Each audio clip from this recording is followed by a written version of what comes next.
Hi, EDU 200 students. You have successfully survived the first week. Good job. Hopefully, you aren't all totally overwhelmed by the syllabus and the observation requirement and the other things that we will be doing over the next 7 weeks in this class, especially this week as we move into Learning Outcomes 8 and 9, the history of America's struggle for educational opportunity and ethics. You have 3 chapters in the text to cover, including chapters 8, 10, and 11. You will have quizzes on all 3 of those, as well as a discussion board requirement with regard to ethics. You will choose a scenario or create your own to comment on. So I hope you get in there early this week because you and your peers will need to reply to others. You'll have to at least respond to other posts 2 times in addition to your initial post. So if you all wait till the last minute to get in there and write your initial post, it's really hard for everyone else to get 2 responses in. So please be considerate and try to do that first initial post right away so that people have more posts to choose from. We are a pretty small group. There are only 13 in this class, so that makes it even trickier to make sure you have ample posts to comment on. And when you do go in to comment on others, if you see that somebody's been commented on a bunch of times already, try to choose somebody who hasn't had a comment attached to their post yet. And it's always fun to ask questions in your comments so that you can get a dialogue going. So while it isn't required, I do really encourage you to create this sort of virtual discussion in the discussion board area that can help you grow and understand other perspectives in class. It is time consuming, and I do understand if you do the bare minimum because I take online classes too, and some weeks I just do the bare minimum. But as much as I can, I try to learn from others in the class as well as the instructor. And I'll hop in there as I can and try to comment on yours or like yours, just so you know that I am watching and I am trying to keep the conversation going. In addition to the discussion board and the quizzes, you will be watching Harry Wong Part 2 and 3 and filling out a study guide for both of those. So I hope you're enjoying him. He's got a lot of great ideas.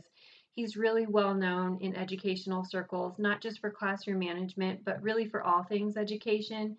He wrote, oh, I forget what it's called. It's like the first day of school, and it's something like that. You can look him up, and it's a really good book for first year teachers to have.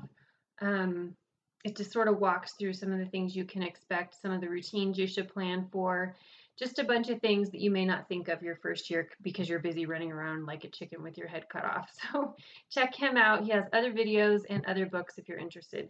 And additionally, I hope that you are all going to enjoy Teach Like Your Hair's on Fire.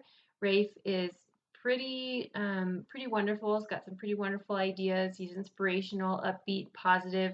That's why I included that text in this class because I felt like there's so much negative right now in the world about education, especially public education, that hearing somebody speak from a positive point of view is always helpful, even though he is dealing with a school and a classroom that does overcome a lot of challenges. He still kind of keeps it in perspective and um, marches on regardless. Now, if you wanted to Google Rafe to find out more about him, there has been some drama in the past couple years. I think he no longer teaches at the elementary school that he taught at for all those years. I don't know if he's still writing or if he's an inspirational speaker. He goes around and does, conferences and things like that for teachers. I haven't followed up with that.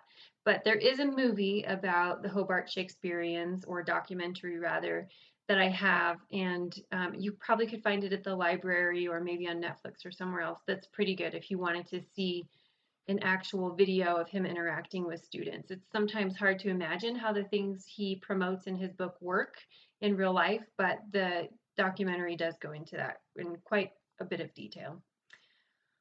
I think that's enough for only a week. You have a lot more info in Canvas about budgets and ethics in addition to the chapters of your text.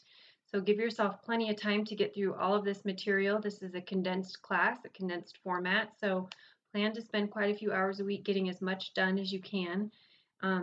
I wish it weren't that way because there's so much we have to cover, and I'd love for you to have more time to digest it, but that's the nature of the beast. So as much time as you can spend on this content. It's not rocket science. You won't be studying and memorizing things for a test that you'll be able to dump later on, but rather a lot of concepts that I hope you thoroughly understand. And then by the end of these 8 weeks, I really hope that you have a clear picture of what teaching is like, at least at a basic level, and whether or not it's something you want to pursue in the future. I'll check back in again next Monday. Have a great week, everyone.